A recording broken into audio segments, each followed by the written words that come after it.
Welcome to A Tale of Two Scribes. I'm your host, Eric P. Bishop. This is a podcast where interesting people come and tell about the stories they've crafted. As for myself, I'm an author. I've created novels, short stories, novellas, and even poetry. If you'd like to find out more about what I've done, please go to my website, ericpbishop.com. Thanks, and enjoy the journey. Welcome to another episode of A Tale of Two Scribes. Today, I am pleased to have Jonas Saul on the program. Jonas, hello, how are you? I'm doing well. And yourself? I'm doing great. Well, thank you for coming on. I've been trying to just bring on some different guests at times, and the connection we have is you are my editor. So, so to start this off, you have to just say nice things about me. So, I mean, just you can't crush me. So, no, Absolutely. no, be honest. And that's one of the things that I love about this is getting other authors on. And the amazing thing about you is you're not just an author. Um, you have been an agent, you're really heavily involved in so many aspects of the publishing world. You're an editor. You do just all these things when it comes to writing, and I'll of course ask you, what else have you done? What's your other things? But pleased to have you on. I appreciate your experience. Appreciate how you treat your authors, and I'm glad to be in that fold. Appreciate that. Thank you. Yeah. So my first question normally rolls around is, since we both are in this world, in the publishing world, which it's a kind of a crazy environment sometimes, and like, what are we thinking? What got you into it? What got you into the joy, which it is a joy though? What got you into the joy of writing? Oh, well, it's a it's a multi-leveled answer. It's what really happened for me. What happened for me was I began writing as really as a child. Hmm. I mean, I was writing short stories by the time I was 10. The joy of writing began through reading for me. Hmm. I would be reading a novel I distinctly remember reading and thinking, how did the author come up with this? That's fantastic. And then I would read about authors and how they sit by themselves, introverted, typing out or writing a story. Right. And I just found that extremely fascinating. Hmm. And I remember distinctly reading scenes, thinking, how did the intricacy of these scenes, how did they do that? Hmm. So I got to try this. So I started writing. And I just found it magical because one of the first, I won't belabor these points. I'll try and speak more succinctly. But one of the things that really drew me was when I first started reading when I was very small, 5, 6 Hmm. years old. I was reading picture books, and I loved Okay. Dr. Seuss, Cat in the Hmm. Hat, and Thing One and Thing Two, and all that stuff. And I saw a friend of mine in grade 3 or 4 reading a Hardy Boys book, Okay. and I looked over at it and I said, "Hey, where are the pictures?" And because I was so young and he was young, and he said, "Well, they're all over the place. They're all over here." And he would point Hmm. at the text, and I said, "Well, I don't see any pictures. I just see a bunch of words." He says, "Oh, Hmm. they're hidden. They're inside the words." Ah, And I wow. found that very. I was so much mystery, so much what I Hmm. couldn't. So he says, "Here, do me a favor. Just read these 2 pages, and you'll see all the pictures, but they're in your head. They're not on the Hmm. page." And so I took the book and I read 2 pages of the. I still to this day remember it was The House on the Cliff, book 2, Okay. and because it was such a moving experience for me to see whatever the scene was at the time. I don't recall that, but Hmm.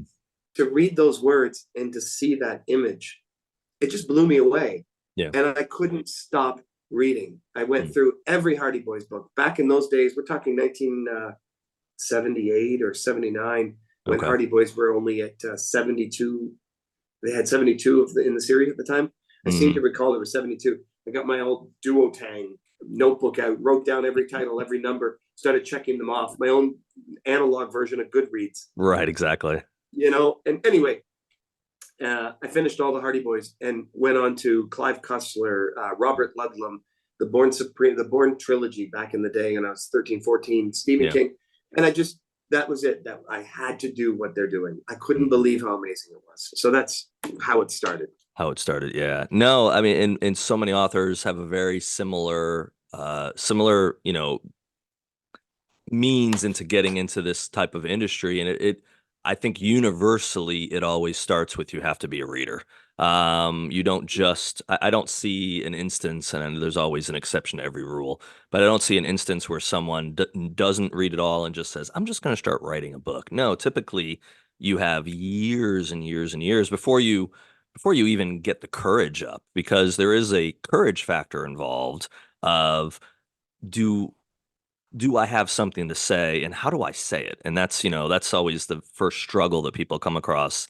And so many people I talk to that say they want to write a book and don't, typically what you normally hear is, man, it's such a big thing. How do I get started? It's like, well, you put down one word, and that one word leads to a second, to a third, and before you know it, you've got a paragraph.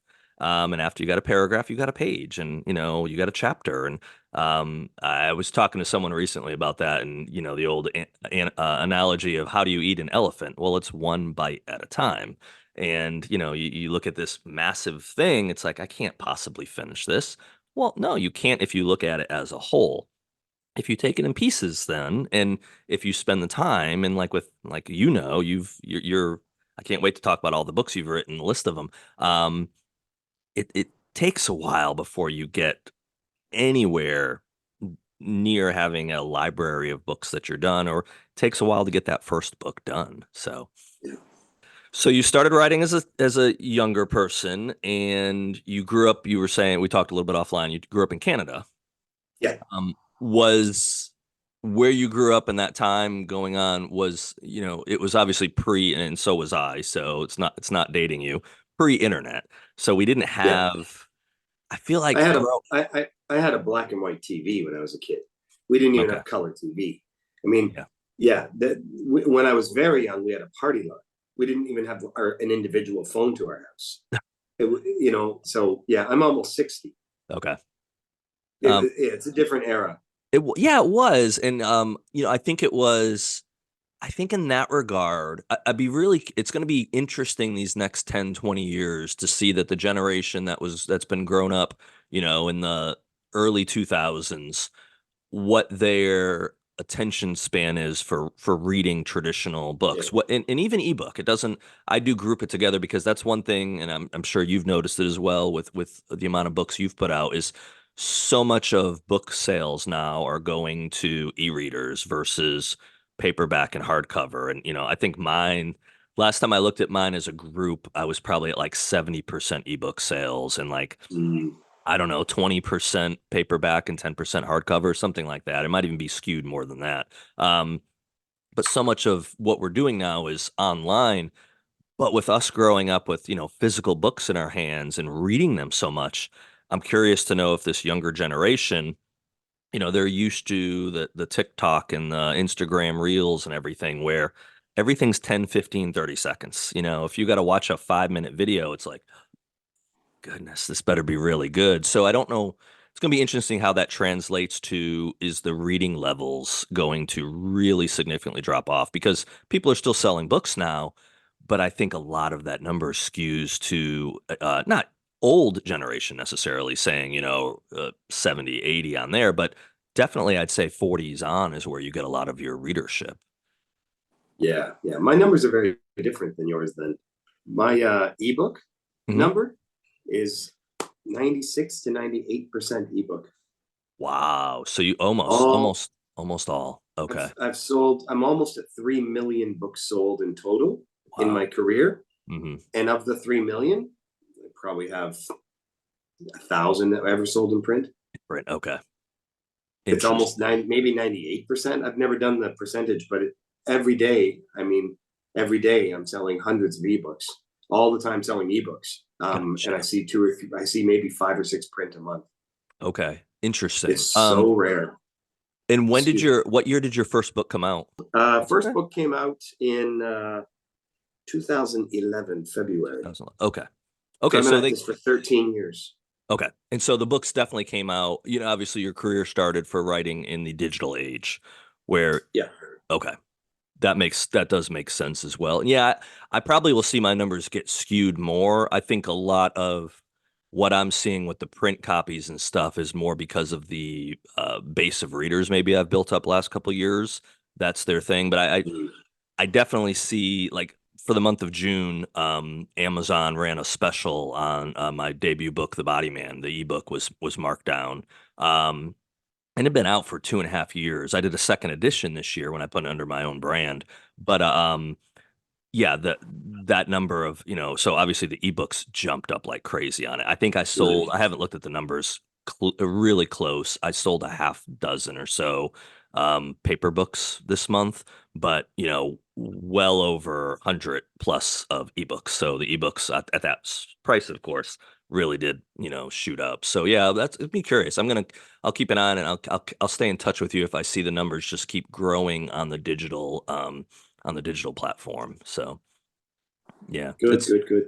fascinating. It's fascinating, and you've obviously the one thing that writers have to really understand that I don't think they had to back, like, when you're talking the Ludlum days and the writers that we grew up reading, that even Clancy and all that, is they really, their job was to write books. And now on top of writing books is you have to, if you want to be successful or even make your money back, if you self-publish, you have to really handle the business side of it and be really sharp at it.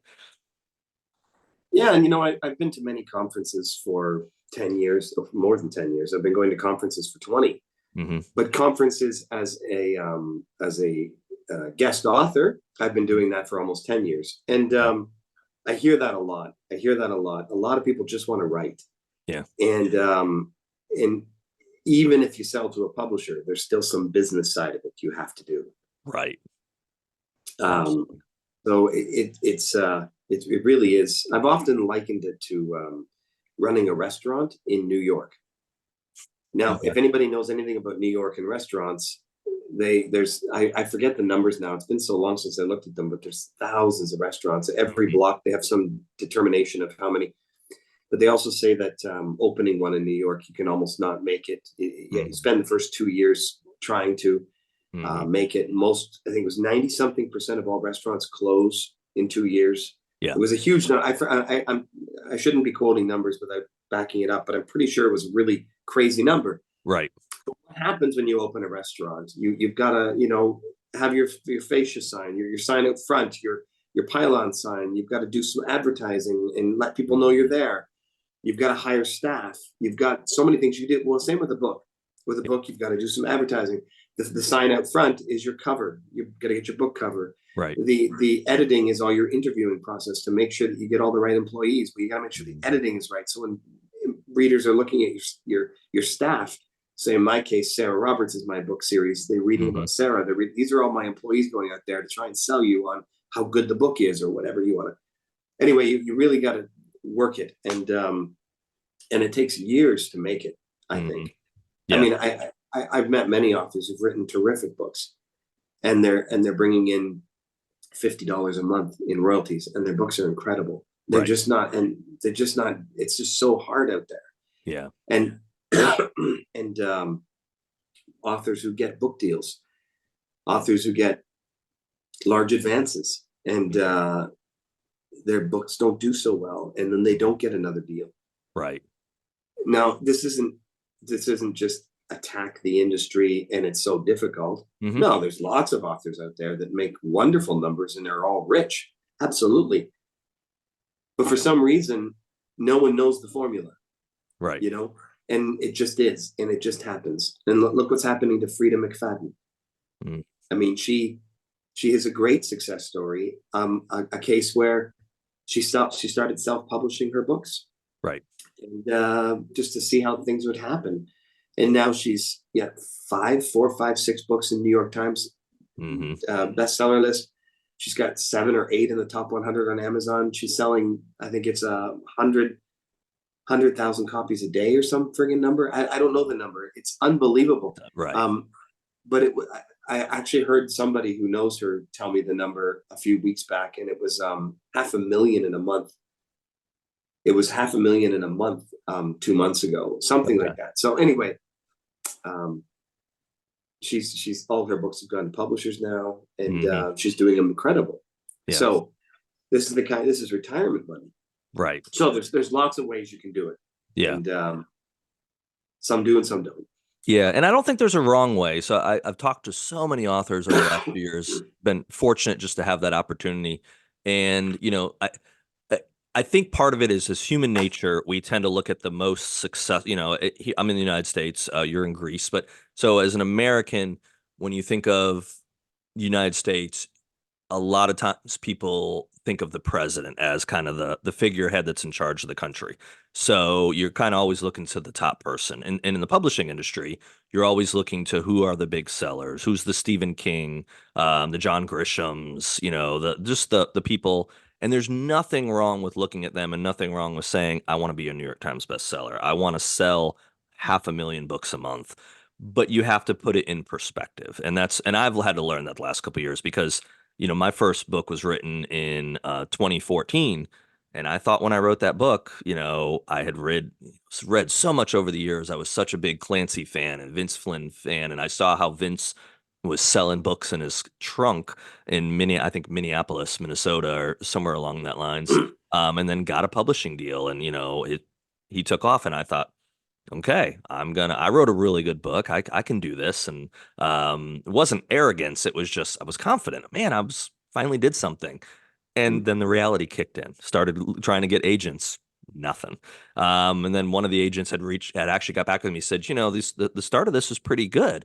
But what's your social media presence? And I was like, it's for Mm. suckers. I don't do social media. And she's like, when you get 10,000 Twitter followers at the time, that was the push, I guess, then reached back out to me. And I was just like, wait, how do you do that? So I then spent 6 months trying to figure out how do you grow social media?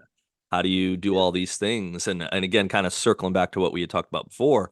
Yeah, authors think I'm going to write a book. I'm going to hand it off. I'm going to go back to my either private island or my cabin or, my apartment, wherever my abode is. And I'll just go write the next book. That thought process ended probably in the 70s or 80s or whatever year, whatever decade. It was pre-digital age. That doesn't exist anymore. Even if you are the John Grishams or the Stephen Kings, they are gonna, the publisher is gonna expect maybe less from them, but they're gonna expect you to go do some media appearances. They're gonna expect you to at least have a social media account. You might pay someone, have a social media manager to post everything for you, but there's gonna be at least the appearance of a presence for you there because that's how people find your books. And the other thing too, which I'm sure you know better than I do about the industry, is those. I think the stats are, and again, I don't have them in front of me like you just mentioned, so it's always bad to do something that's false. But I think like 10% of the authors sell 90% of the books, at least I Yeah. think in the United States.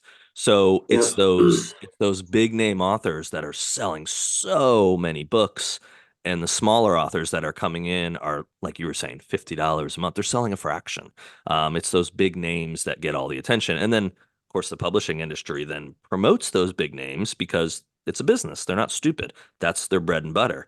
And so the small guy who needs to climb up the ladder to get the attention, to get the publisher's money, how are they going to do it? How are they going to do it if the publisher's not giving them a good publicist and not giving them, advertisements and all that? And that's where I think so many authors get frustrated with the process of going, man, like you said earlier, someone that wrote a just terrific book, maybe a book that's better than anything on the New York Times bestseller list, and they sell 50 copies. And you're like, how does that happen?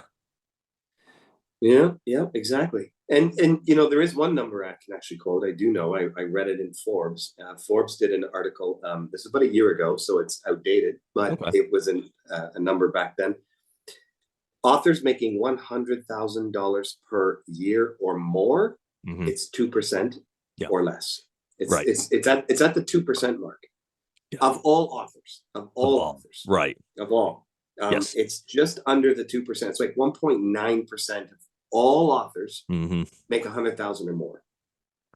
I had And so that's, yeah, I that's, I know. I've mentioned this on a few other podcasts, so I know I'm regurgitating the same story, but I had fortunate to know some pretty successful authors, and one of the folks that I've occasionally have some interaction with online or through digital means. We were going back and forth about the industry a few months back, and this person in particular said there's a better chance that the UPS driver, the delivery driver that's dropping off a box of books on a New York Times bestseller's doorstep for their new release, that UPS driver's more than likely making more money than that author is. Uh, Which, puts it in an interesting perspective that the delivery person of the books is making, pretty good living. And the author, probably has to have a full-time job or a part-time job or a spouse or significant other that's helping, shutter, the load of living life. right, So right. yeah. One thing that's key, though, if I can add to Yes. all this, 100%. is writing a series. Yeah.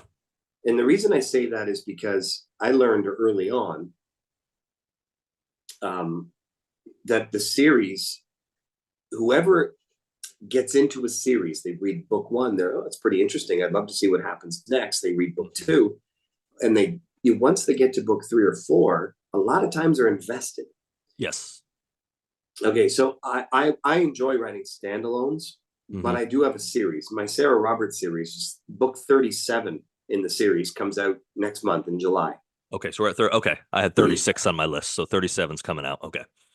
I've got book 40 in the machine already working. Book up to book 40. Okay. But 37 is coming out. 38 will come out by Christmas or January. But anyway, Okay. so let's go back to 10 years ago, 12 years ago, when I was on book 3 and 4 of Right. Sarah Roberts. The reason I say this is because I would bring out a standalone. Hmm. I brought out like The Threat in 2011. Yeah. It's a standalone thriller. And then I brought out, book 2 of Sarah. And then Hmm. I brought out a standalone, The Spectre. And I brought out book 3 of Sarah. And I started noticing my standalones were bringing out, just for argument's sake, I don't remember now, but they were selling at 50 copies a day. But the Sarahs were doing hundreds of copies a day Okay. back in the day. So to give you some perspective, and so then I brought out book 4, 5, and 6 of Sarah Say. By Hmm. 2012 and 13, I was on book 7. I think it was mid 2013. I was on book 7, and I distinctly remember because I was living in Italy at the time. And I was working on another standalone, but I started looking at my numbers, and I saw Sarah's numbers were way out of control, Yeah. and standalone numbers were dwarfed. And I was like, Right. oh boy, I need. And it's not about, for me, it was never about um, a lottery ticket. This is how I'm going to make money. Oh, I'm just going to do Hmm. it for the money. No, no, no. It's about finding a readership. I want to write books that people want to read. So I Right. started to realize they want to read about Sarah. They Yeah. really like, okay, so I'm going to do book 8, 9, 10, 11, 12 before I try and stand alone. I want to give them lots. Hmm. So it's really about, and the numbers were telling me what people wanted to read. So Right. now I'm on book 37, and it's when I look at the numbers now, I've sold millions of copies of books and hundreds of thousands of the standalones combined. Combined. Yeah. It's Yeah. all Sarah. You got to do series. Yeah. I I believe that. I think I don't know if you have told me that or it probably had come from our mutual connection who I want to talk about in a few minutes, David Darling. David and I had, been talked quite a lot for the last probably 4 years now. It's been a while. Sometimes daily stuff, sometimes periods where we're not, but he's such a generous person that I'm kind of learning because he got going on the self-publishing before I did. So he's, again, authors support authors so well. It's humbling. It's amazing. And he's berated that point to me, dude, you need to write series. And I had already, the Body Man was set up. I had a 3-book deal to start with a small publisher. So I was already built into the series mode, but that kind of changed my perspective in some regards. And so, and you'll see this one here. We've already talked offline. In a few months, you'll be getting another book for me to make me look pretty. But I'm going to have 2 series going by the end of this year, where I've got the Body Man series and I've got the Omega Group series, which is more military. And the other thing too, and we'll see if this falls flat with readership or if I get kickback from this, is there'll be standalone series. But I've decided, and I had decided this years ago when I was writing stuff, is I want one big world.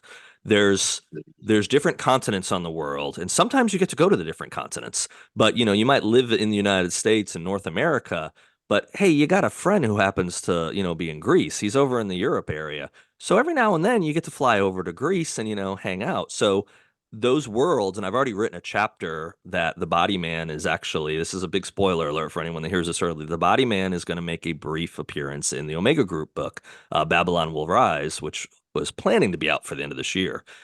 It's brief, it's not just a throwaway either. It's a key reason he needs to be there to connect the two worlds. But learning from others that have done this before of series help, and then if you have multiple series, and if the readership can connect into those two series, then you're obviously going to grow your readers. And it's not a marketing gimmick. It's not a man, I just want to make a bazillion dollars doing this. I want to tell interesting stories. But to me, having those characters exist at the same time and maybe have interactions, I think that makes the interest level in the story even more, and it connects with readers even more, personally. People, as a reader myself, I love those Easter eggs, Yeah. and I do them all the time. I wrote a book called The Drowning, Okay. and in The Drowning, it takes place in a little town that I made up called Shadow Bay, New York. And Okay. there isn't a place called that, but it's where I've set it. And the main character, Darius, in this town, and what happens to him over a 48-hour period. It's just I love the story, The Drowning. Two books later, I was writing a Sarah Roberts book, and she's in New York, and she's Mhm. going up into the Catskills, and she drives through Shadow Bay. And so I add that, and as she's driving through, they stop at a light, and she looks over and sees Darius, and he's staring at her, and they have a moment as if recognition. They know each other, Right. and she looks at the guy and say, "Well, there's an identifier for the readers who have read The Drowning. They'll know what Sarah's looking at." Hmm. And then they pull away, and that's it. That's all I've done. And so if you've read The Drowning and then you read that scene, you'll be like, "Oh, I know what's going on," and that's Yes. it. Yeah. But I love that kind of stuff. Yeah. It's fun. I Uh, I do it all the time. so I'm planning for a summer 2025 release, basically next year. I'm planning a release for my character Merci de Atta, which she was in Breach of Trust. She was the female assassin in Breach of Trust. And of course, she's tied into the Body Man in that world of the first book, The Body Man, and then also with Breach of Trust. Well, she's getting her own story. Supreme Justice next year is when it should come Terrific. out. Um, well, because of what's happening in the storyline with that, and it has a heavy location set of Washington, D.C., she's going to have basically the plot's bringing her to a point where she needs the help of someone. And the way I've written it is she's going to need the help of the Body Man. And so it's going to be a standalone book for her. But I'm starting to think along that line of, well, with what she does and even her background, because she's this female assassin, and I hint to it in some of the stories that she was part of a group of other female assassins at one point, which can again be maybe its own backstory, where how she got started and all that. And again, creating that universe even bigger and having more characters and more stories to it. For me as the writer, man, I love being able to do that kind of stuff, and even being able to do a backstory. Like my end of the year release for 2025 is a prequel basically on my character Troy Evans, how he started off. He's in the military in the Omega Group right now in the world, and what I'm writing. Well, he was originally going to be an FBI agent. He was going to follow in his father's footsteps. 9/11 happened, and so I wrote a novel years ago of what happened to kind of pull him out of the FBI world, or the track he was on, and put him into the U.S. Army and then go hunt terrorists. Well, that story, it's one that I had written years ago, and I was not as down the path. I wasn't as experienced as I needed to be. The story was really good, but it needed work. So that will come out of the shadows in the next year. I will go back in and fix it. I will then probably have it in your hands to make it even, have less grammar issues than I provided you when it comes to help, much less. And then, have then another new layer, another new spider web for the stories, which is going to be super fun. Terrific. Yeah. Terrific.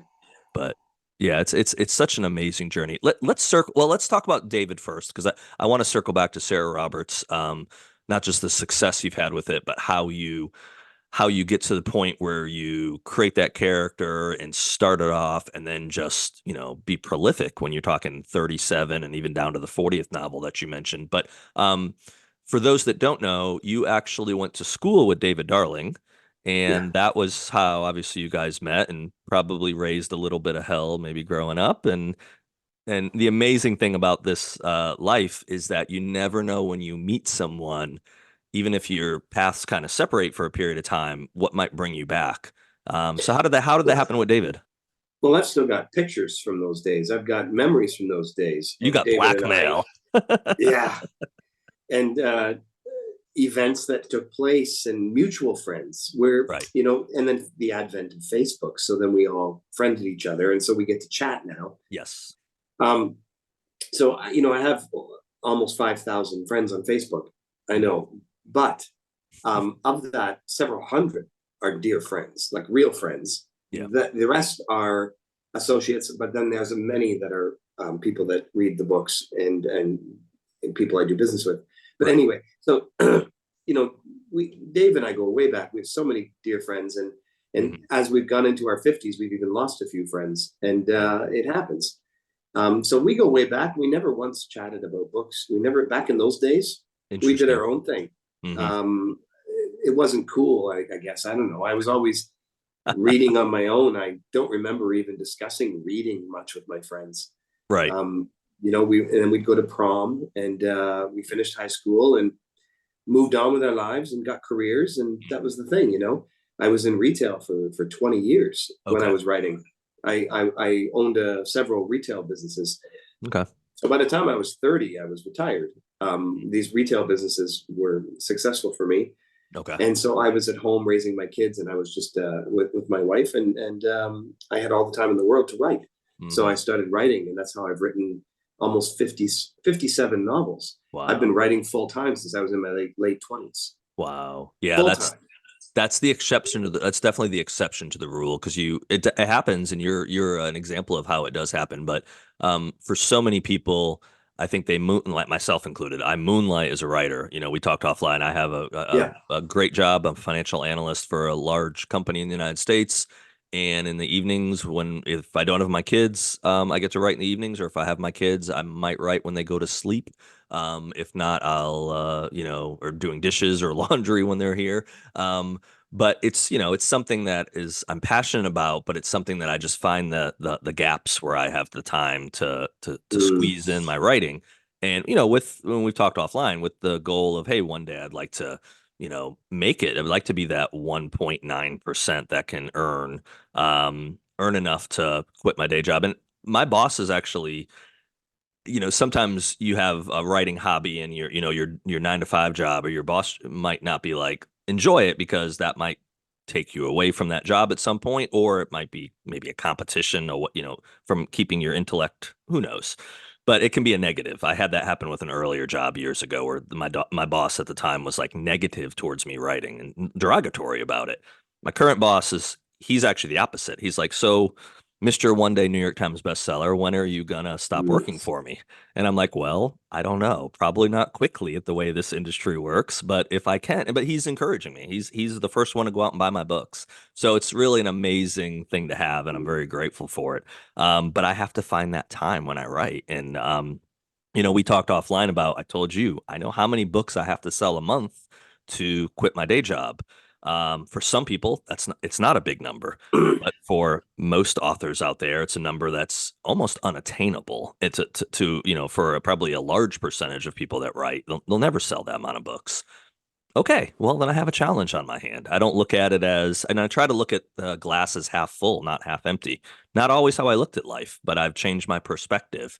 And I'm not living in la la land. I just realize, hey, successful people, they see a problem and they don't see all the ways they're going to fail to find a solution. They get over that and they find the solution. They find what other people can't find. And yeah, a lot of it's mindset. This is your biggest enemy is what happens between these ears, basically. yep, yep. And so well, I've been lucky that I've been able to, well, I wouldn't, the truth is, it's not luck. I set it up that way. Correct. I don't believe in But a luck. lot of people tell me I'm lucky. No, you're not. And so I've been spending, almost 20 something years full time writing Gotcha. without having to work outside the house. I don't have those retail stores anymore. They were gone. They've been gone now for 17, 16 years. Okay, wow. But I'm fortunate enough that with my writing career, I don't have to work outside the house. Right. Which that's a good segue into I want to get back to the books, but before we do that, besides the books, you also created Imagine Press. Yes, I when I started to see my sales were increasing to rather large numbers Hmm. in 2012. I saw my personal tax and thought it was very high. Yeah. And I think it was 2012 when I made my first 150,000 in the year in sales. Okay. And then I hit 180 in 2013. And I went to my accountant and said, my goodness, I'm giving 50% to taxes. So that's when I set up in 2013, I set up a corporation. Okay. So it's Imagine Press Inc. Gotcha. Because I spent 10 years trying to find an agent. I kept writing and I kept, year 2000 actually was the summer of year 2000. I sent out my first query letters. Wow. And in 2010, so 10 years, Hmm. a decade of query letters and writing, going to conferences and meeting agents, pitching them, Hmm. I was getting nowhere. Yep. I spent 10 years because I only wanted a traditional deal. I never wanted to self-publish. Right. And finally, after 10 years, I said to myself, you know what? I've got a body of work now. I've got a catalog, and they're all professionally edited. I spent over 10,000 editing all these books, easy over 10. Hmm. And I couldn't get anywhere. No Yep. one would see me. And the Kindle thing was picking up. It had come out in '07. Okay. Lots of people were on it in '09 and 2010, talking about how their numbers are going up. So anyway, I went on and self-published. Hmm. And again, and my numbers went up. Yeah. So by 2013, I have Imagine Press Inc. And 2016, when I was selling into the millions now, Hmm. that's when I got agents calling me. Hmm. It's funny, They started, yeah. funny how that flips around, doesn't it? So, Well, yeah. it's I did get an agent. I did sign in 2016, and my agent did sign me a huge deal. Okay. So I'm very happy with my agent, and I still have the same agent. We've been Okay. together now 8 years. I have Hmm. never had another agent. I've only had the one, and Okay. she's been fantastic.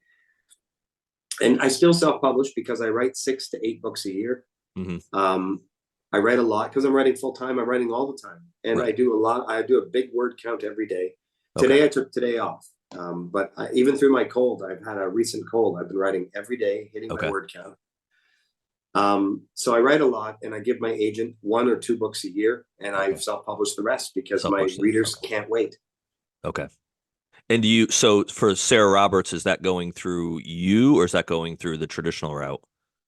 All Sarah Roberts are through me, Through you. all Okay. self-published. Gotcha. Yeah. Although Sarah Roberts is the one that was picked up by Mad River Pictures in Hollywood. I was going to They've ask you about that. optioned Yes. they've optioned the whole series, Okay. and they're taking the first 3 books and turning it into season 1. Okay. So we are waiting until the ink is dry. We are waiting until there's a trailer on YouTube, and then we're taking the Sarah Roberts series to traditional. Okay. It's coming out on Amazon Prime or Netflix. I don't know yet. Okay. I can't speak on some of those things off the Sure. contract yet. But when Absolutely. it comes out and it's got a trailer, the price of the books at a publisher will be a bit more rich. Right. And there's a lot of books. So we are very interested in getting them into the bookstores and doing a traditional deal. But that's 6 months or a year away. Mm-hmm. Well, and it's fascinating that because my story, I hope it has the same arc as yours does, but I spent, I think, 6 years querying 3 different books, and I found the same thing. And I had people that would read the books in the industry. They're like, "Yeah, man, great book. It should get published. It should have no." And I had even a couple authors say, "Hey, I'm going to give it to my agent. I'm sure I'm sure this will start your path." No, agent always had some reason, something negative. I had even with the Body Man. So when I did my fourth book, the Body Man, same thing. I had one author reach out and say, "I will eat a copy of the book. I'll eat a hat if it doesn't get picked up by an agent." And then just one after another. I had just a really cool experience open up where I had like an hour and a half with a big time agent that represents New York Times bestseller. Pitched the book. I was at a book event. That person was there for his client. I even drove the person back to their hotel. And I thought when I dropped him off at the hotel and I went on home, I thought, I've got my deal. This person, because he said, send me the book tomorrow. So I immediately sent the book as soon as I got back home. And I thought, this is going to start the ball rolling. No, I think I got a very kind rejection a couple weeks later, but I believe the rejection, if I remember that one correctly, was that they had trouble with the dialogue. The dialogue didn't seem believable everywhere, and it was detailed. They gave some examples. Well, literally the next rejection I got, a month later from another agent I had pitched said, spot on dialogue. But I have a problem with this part. And I'm like, then that was that watershed moment, I think, for me when I thought, okay, I have to remember A, it's not personal. B, it's 100% subjective. That person that reads your book that you're putting your fate into, man, that might not be the tone they like for a character. Well, if they don't believe in it, and they don't think they can make a lot of money off it too, they're not going to sign you. And, or they can't pitch it to a publisher. And I mean, I had a woman say that she wanted to sign me, but at the time with the Body Man, she's like, political thrill. What you wrote for a political thriller for the Body Man is not it's not getting purchased by the big houses right now. Well, then I'm looking on the New York Times bestseller list, and there's two political thrillers in the top, 20 or whatever. And of course, they're, Brad Thor. They're the established name. That's the kind of the white whale that the publishing industry is making a boatload of money off of. I'm like, well, it's in the same vein as Brad Thor, but I get an agent telling me it's not going to happen. And so I did the same thing. With the Body Man, I finally, after about a year and a half of querying the Body Man, I someone had recommended, hey, start looking at smaller public because I said I don't want to self-publish. I still kind of I didn't want to do it because I felt it was a cheapened way to get published. I didn't want to do it because I knew it would be a job in and of itself. And I had a full-time job. I had two little kids. I didn't want to go that route. So someone suggested going with a smaller publisher, which I did. And immediately I got a 3-book deal. It's like, okay. And, publisher going out of business. In full circle, it came back to where I had to make a decision. Do I want to try to take that series to a different agent or another small publisher? Or do I just bite the bullet and create my own entity, own legal entity? Because I've learned so much, and people like David Darling are out there doing this and teaching me. Do I just go my own route? And for now, and I haven't given up the idea of myself of going traditional. Um, but I'm not chasing trying to get an agent right now because I spent 6 years plus doing that, and I just got doors slammed in my face. And I was writing good novels. It wasn't that I was some hack that didn't know how to tell a story. I just couldn't get someone to say yes. And eventually, do you want an agent or do you want to actually publish books? And I'd rather publish books. Yep, yep. And there's this the part about being subjective. You're so right. I mean, I have Yeah. a query, a rejection that I had many, and some were personal. Hmm. Majority were form letters, but I had hundreds. And one came back with, I'm sorry, but nobody's going to want to read about this female vigilante. And yet, that's what I write, Sarah Right. Roberts. And they say that, but I've sold, in fact, the first one, I've looked at the sales, Dark Visions, book one, Hmm. it's almost at 1 million copies itself, Itself. by Wow. itself. Now we're talking millions of all the book. It's at 700 and something thousand of its own, Yeah. on its own. And it's always in my top 5 or 6 sellers per month, every month. Every month. And that's the book that got rejected over and over. Yeah. And that's the book that they said, you're wasting your time. You won't make it with this book. This is what they've told me. It's just, I read that J.K. Rowling once had a rejection that said, nobody wants to read about a boy wizard. You're Hmm. wasting your time. Yep. Something like that. Again, it's a loose quote, but I'm pretty sure it was similar to that. Yes, it And is. yeah, and then she got picked up by a guy named George, some small publisher guy that said he would take a chance on it. Yeah. And what happened there, right? So it's almost, what? Look, I've been doing this for professionally for 15 years, but I've been writing for 30 Hmm. or more. Um, and it almost looks like the publishing industry has no idea what it's doing. They all look like amateurs. Even me, like when I look at what they're saying, when the rejection letters, Hmm. it almost looks foolish. Right. So if and they all talk about thick skin, you just have to believe in your work because no one else will. Hmm. And that's all. Yeah. You have to be your And I biggest really, cheerleader. yeah, yeah, Yeah. yeah. And I really believed in the Sarah Roberts series. I Yeah. really did. I came up with the idea after my brother had passed away. Hmm. I came up with the idea. He was pivotal. His passing was pivotal in this idea and what Right. happened there. And it's a long story, but um, when I was in Los Angeles and I was pitching it, I was sitting with Sony Studios, Sony Pictures. They actually Okay. put an offer in on Sarah, Hmm. and we declined it because the other offer was bigger. But I'll never forget sitting in the room with the people who make the decisions at Sony. I don't Hmm. remember their names now. That was 2016, July Right. 2016. I'm sitting in the room in LA pitching, and they said, "Tell me why you wrote Sarah. Let's sit back. Give me the whole story." And Hmm. I gave them the whole story from, as I said, my brother passing and how that was connected. Right. And when I was done, the one guy held up his arms and said, "I've got goosebumps." And such an emotional journey Hmm. to where this story came from for me. Yeah. And it's a very long story, so we don't have time today. But anyway, the point I want to make is I moved them so much that they put an offer in, Hmm. and that story is in the Sarah series. Wow. In It's piecemeal. Hmm. I do an afterward with every book. Right. So when you finish my novel, there's an afterword of why I came up with this particular idea, where this was, where I made David Darling's a character in one of my books. Hmm. Why he's a character, how I've known him for this many years, Yeah. several of our other friends. So I do afterwards in my books. And so if Hmm. somebody sat through the whole Sarah series and read every afterword, they'll know everything I told the people in that Yeah. room. It's amazing. And again, though, that shows you that you had countless entities in the publishing industry reject something that you knew you believed in. And so what did you do? You didn't listen to their no. I've got a Oh, plaque.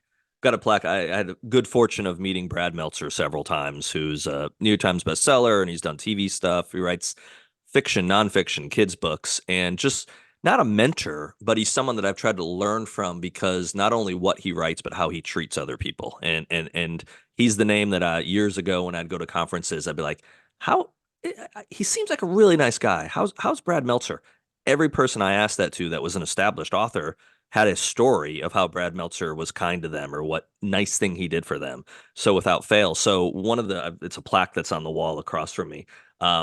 He was I was at one of his events and he told the story of how he got published. And he was telling kind of the full story, and he said, here's the crux to it," because he was talking about all the times he got rejected and all that. And he just pointed out in the audience and he said, "Don't let anyone tell you no." Well, I'm sitting next to some stranger, and I was just looked at the guy, and the guy kind of like glanced at me because I looked at him. I said, "He was talking to me," and the guy's like, probably like, "What kind of jerk are you? What kind of arrogant person are you thinking he's talking to you?" Oh no, I stayed to the end. I waited an hour and a half to hang out because he said, "Hang out, hang out if you can." So I waited an hour and a half in the end of the line for all the signings to happen, and I was able to spend about 20 minutes with him. And when I came up to him, the first thing he did, besides give me a hug, was he said, "I was talking to you." And I said, "I knew you were," because it was before I got published. I was still on the path. I was with some regularity messaging him about what was going on. And he would always encourage me and say, "Just stick with it. Just stick with it. Keep working. Don't let anyone tell you no," is what the crux of that became. And so I printed that off. I sent him something months later, and he sent it back signed to me, and it's on my wall, and I see it every day. And so when I'm, going down a path when it comes to publishing and the doors keep closing in my face, if I believe in what I'm doing, I just get that armor kind of builds up and I just go, okay, screw it. Find a way to make it successful. Find a way to sell copies of Breach of Trust. Find a way of doing a new series. But every time that door closes, if I feel like I should be doing that, then I'm going to go with my gut feeling on that. And I'm going to ignore the naysayers or the skeptics or whatever it might be. yeah, yeah, absolutely. Yeah. I'll never forget one quick thing. I don't know how much time we have left, but one quick thing. Whatever you want, we have for time. So. It was 2004 or five. I forget the year. Perhaps it was five. I was at a conference in Vancouver, and there was a guest speaker on the banquet on Saturday night. You know how they do that, and Mhm. the speaker went on about the odds of being published. Yeah. The odds, and, there's X number of millions of books being written every year. Of Right. that, only 1% get picked up. Of the 1% that get picked up, there's like 30% that even turn a profit. The Mhm. numbers were so really daunting. Yeah. degrading, daunting. Yes. Right. And everyone in the room, their faces got longer and longer as they heard these things. And these were all, six, 700 young aspiring writers coming to a conference to be motivated. Right. And she was, look, I just want to, let you know, it was a female author herself who was traditionally published. And anyway, I heard all those numbers, and I'll never forget thinking none of them matter to me. Those numbers don't matter. Right. None of them matter. Well, then I'll be the 30%. I'll be the, Yep. it doesn't matter. Someone's doing it. Well, then I can too. And the thing Yes. is, that was 04, 05. I was nowhere near, I was 6 more years before I would publish. Mm-hmm. But the difference with me was I learned years ago. Look, I didn't mention this earlier. I said I was in retail for 20 years. Mm-hmm. Before that, I've always owned my own business. When I was 17, I started my first company.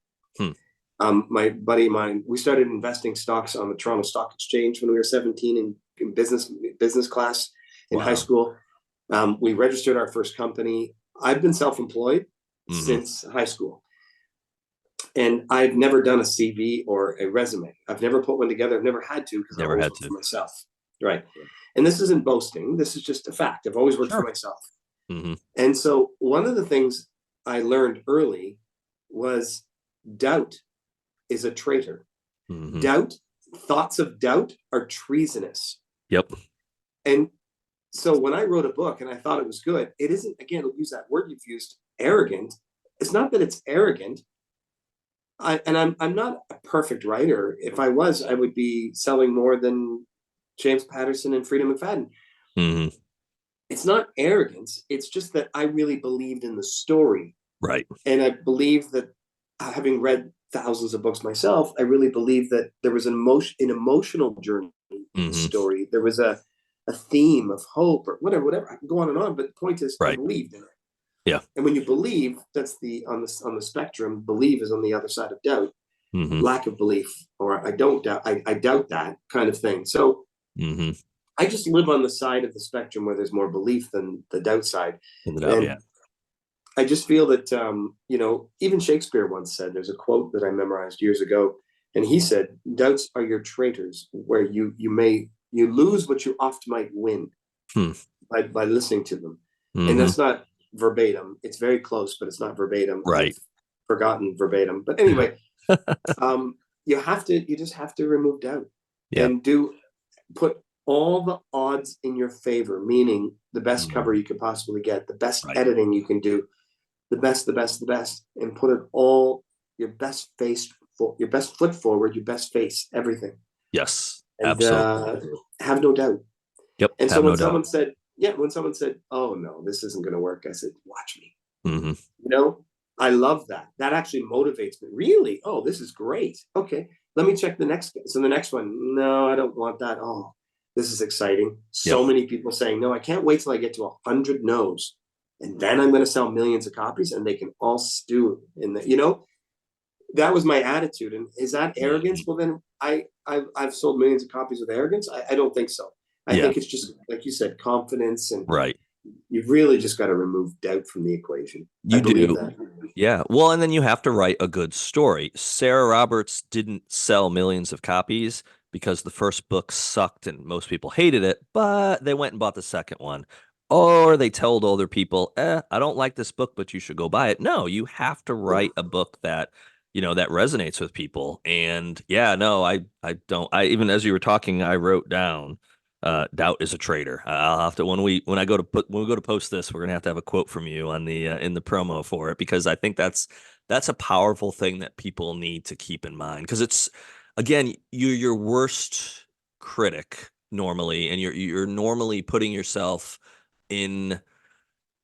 Not that you set yourself up for failure, but the doubts creep in so easy, especially for a writer. Especially, and again, if you live your life in any way, which it's really normal to do it, is compare yourself. Like even me and you talking, you've been amazing to me with the edits, and I see where you've gone. If I look at your sales and I go, man, Breach of Trust is just starting really slow. It's not going anywhere near what Jonas has done. What's that going to get me? What's that going to, comparing myself to what you've done or to any other author, successful or not successful, don't be the best version of someone else. Be the best version of yourself. You Well, have to do that in life. I agree. And I think that you have people, I wonder if people haven't got enough. Here's what I always look at it as: you are your own life manager. Hmm. So for you, so wherever you are in life, you set it up that way. Right. That's what I believe. Now, if you set up a life that has a lot of doubt, I wonder where the success will lie. So Hmm. if you set up a life with a lot of belief, Hmm. a lot of things will change. And Yeah. so what I mean by that is, let's say you have, quick example, let's say you have you own a warehouse, a shipping company, and rigs back up and get loaded by forklifts all the time. Hmm. Productivity is low and a lot of things aren't happening well. Staff morale is low, and you look at your manager and you can see that the manager isn't doing a very good job. Hmm. You spend a year going through this and you're looking at all the numbers, and geez, 3 years ago we did so much better, whatever. So you remove this manager and you bring in a new one who's got lots of experience, and this new manager turns it all around, gets Hmm. everyone motivated. Things are suddenly, within 6 months to a year, the numbers are higher than you've ever had. Okay, this happens all the time. Businesses, everyone can relate to that. Hmm. So back to you are your own life manager. If you're not happy with where you are, you're not happy with your books, you're not happy with your sales, if you're not managing it well enough, then fire yourself and Right. tomorrow rehire yourself Right. with no doubt, no treasons, no, because you are the only one in your way. I've always believed that. So anytime I doubt might flicker into my, I'm like, whoa, whoa, whoa, whoa, whoa, whoa, hey, man, get out of my way because we're Hmm. going for this. We're going for it. Yeah. You were going for it. No, I will never stand in my way for things I want. Ah, Hmm. man, goodness, that doesn't even make any sense. No. But yet, because I'm my own life manager, what do I want in life? There's a list, and Hmm. I have it. I'm living in Greece. Hmm. I do retreats with New York Times bestselling authors in Greece. I meet Right. some of the best people, some of the biggest writers in the business. I've been to LA. I've pitched all the studios from Universal, Sony. Hmm. I've met them all, Lionsgate, everybody. This is what I wanted, though. Hmm. So I went and did it. That makes Hmm. sense to me Yeah. because it wouldn't have happened if I was in my way. Right. If I had doubt, oh, I don't know if this is good. Should I even be a writer? None of that stuff would have ever gotten me where I'm going, man. Right. So I just feel that you not you, rhetorically speaking, you got to Right. get out of your own way You do.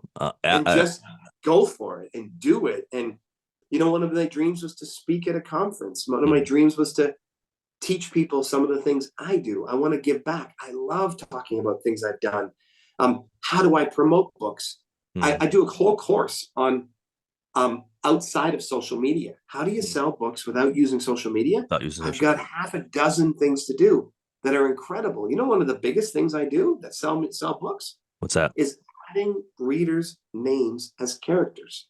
Hmm. So by the time I got to my third or fourth book, I started noticing readers reaching out saying, "Oh, I love this. I love that." I said, "Hey, would you like to be a character in the next book?" Mhm. Are you kidding? Of course. I can be Sarah's friend. Absolutely. Yeah. I need someone to help her out. When that book came out, that reader freaked out and bought all these copies for her aunts and uncles and friends. Right. All her friends were like, "Who is this guy, Jonas Saul? I got to pick up his other. Okay, I'll start on book one." By the time you steamroll this into 17, 25, 50 novels, I'm doing Hmm. the new one coming out next month, has readers' names in it Hmm. because I want to appreciate and give back to the reader. That's just one way. Right. Oh, I've done so many other things that has nothing to do with social media. Hmm.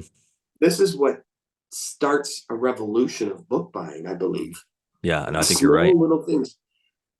But if I had doubts and I wasn't going to make it, or I would have never gotten to where I was. And this is all I ever want to do for the rest of my life. Right. Is I'm on a Greek island. I'm 130 kilometers from, about 80 miles from Athens on a Greek island. I live here 8 months of the year and I live 4 months of the year in Athens. Okay. And I travel the world. We're going to Portugal this year. We go everywhere. I'm on a film festival. I'm a Hmm. jury, a member of a film festival. Okay. I'll be going to Hawaii and Brazil for the film festivals. Hmm. I'm just living the life I want to live. I get to Hmm. write full time. I get to live in a world of fiction. I get Hmm. to read constantly.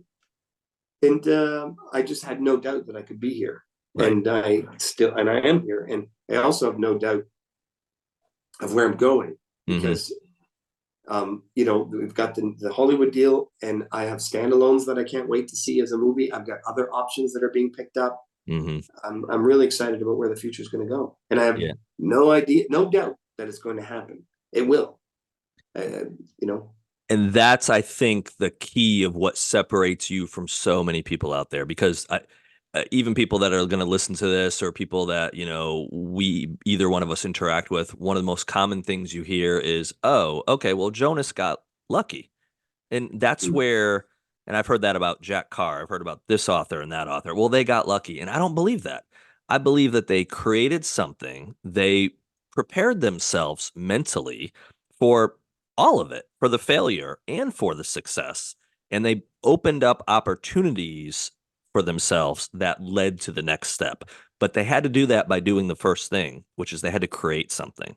And you have to create something and do a good job with it. So, if it takes you 2 years to create the concept for a character and a storyline, okay, do that and make it as best you can. But you always have to do something to get something in life.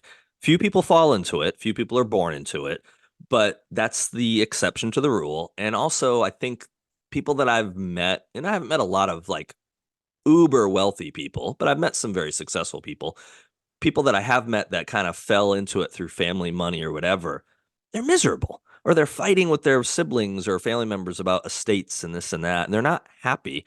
Why? Because they've reached some level of materialistic success and they didn't have to do anything for it. They didn't have to really earn it. It was given to them. And yourself, other people like you, man, when you actually have to go out there and you have to create it and you have an entrepreneurial mind, you end up being very motivated to keep that going. And especially if you're living your best life, how did you get to that point? Well, you might have to pivot at some point because circumstances change, but you keep going with that same mindset forward, and that's how you continue to live your best life. And you don't just no one successful stops and says, I'm good. I don't have to do anything else. Or very few, I'd say. I won't say no one, but because I think, definitely from a writing perspective, man, when you stop, it's kind of like the stats are for, at least in the United States, for men that retire.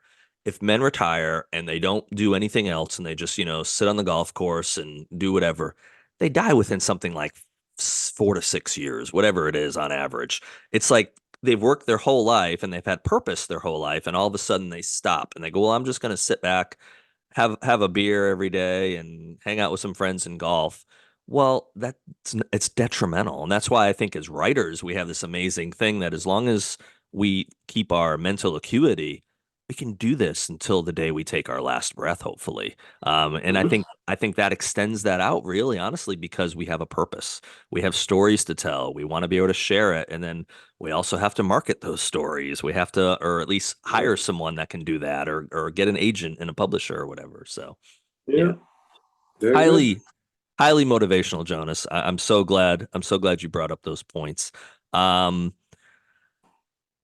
let's end this how I've normally end this, and this is probably a curveball because you've not seen any of the podcasts, but I'm curious to see what your answer will be. As a writer, Oh, as someone that's written, you're getting close to what, 60 books, right? yeah. Okay, so quite a volume of books. Um, so I would think you would probably acknowledge the fact that life is kind of like a book. You have a first page, you have a last page.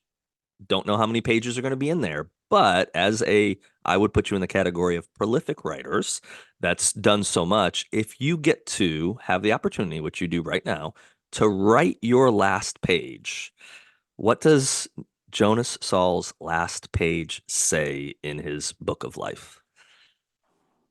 Oh boy, what a question. I have never considered that. Softball thrown at you to end this thing. So And you mean and we're not talking fiction, we're talking memoir kind of book of yeah, life. well, you can.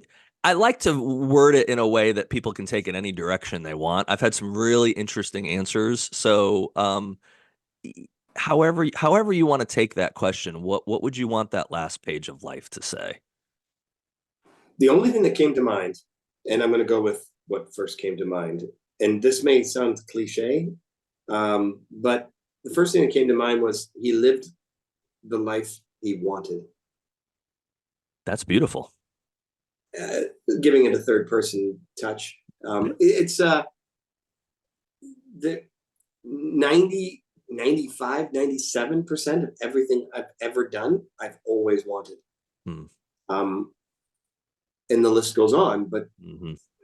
absolutely the life I wanted. There's a few more things I still want. Mm-hmm. To see the premiere in LA and all those kinds of things, but that's all coming Right. because the life story is not over yet. We haven't got Mm-hmm. to the final page. The final page is 30, 40 more years from now. Mm-hmm. Um, but to yeah, I mean, I've traveled the world. I've lived in Italy and Hungary. I've lived all across Europe. I've been through the states, almost every state, all the way to Mexico. I've never gone to South America, but of all the places I've gone, I found Greece has the best climate for me. I love blue sky every day, and there's that hand again. The, It's probably because I did this. maybe the So government I likes what find you're that saying, Jonas. They're giving you a thumbs up. I find that Canada's weather wasn't good for writing, or you know, Interesting. small details. I'm not a big cloud person, and I don't like rain. And Okay. so Greece gets 365 days in the year. Greece gets 320 blue sky. Wow.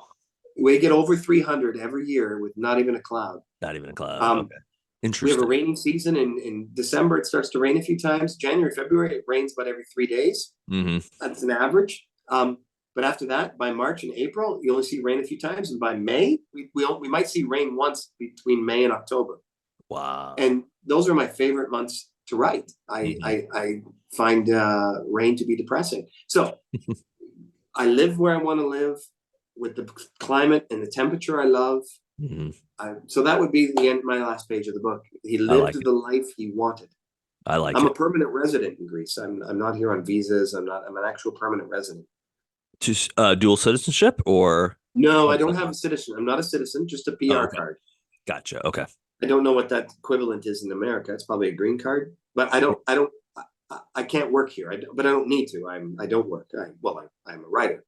I Gotcha. write full time, but and my company that does the retreats, Imagine Press Incorporated and Imagine Greece Retreats, Mm-hmm. is my trade name for the company. All that's incorporated in Canada. Okay. So I do all my corporate taxes in Canada, but I'm a permanent resident here. Okay.